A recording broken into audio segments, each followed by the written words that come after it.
The professionals at Cornerstone Hospice treat the mind, body, and soul. Chaplain Rich Bear, spiritual care manager at Cornerstone Hospice, explains.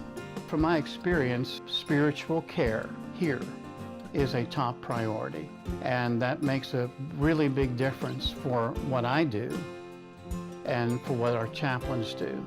As a spiritual care program manager, I supervise our chaplains in their work. We don't deal in religion.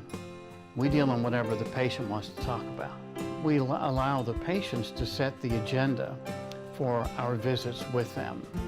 We don't come in there to evangelize or to proselytize.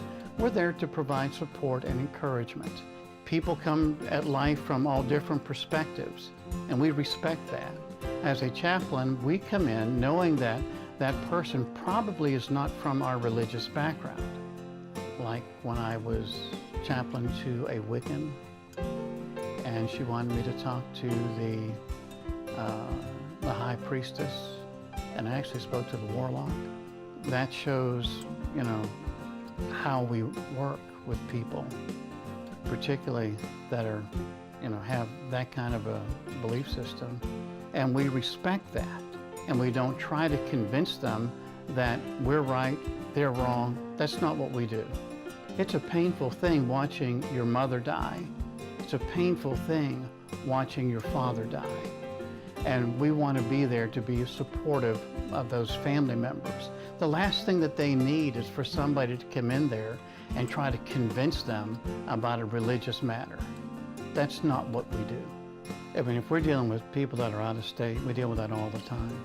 Well, first of all, you have to know if you're allowed to speak to them, because there's some family dynamics that the patient does not want a certain family member to know what's going on. I was dealing with a family who had their relatives in another state. Wonderful family. And all these people wanted to know is, how is grandma? And I was able to tell them how she was doing. And they wanted me to let her know how much they loved her. And being a conduit of information is sometimes very, very healthy. But I took time to talk to these grandkids to find out how they were and to let them know that we cared about them too, even though there's about 500 miles between us, that we're there for them as well. And they seem to get some comfort out of that. So that's what we do.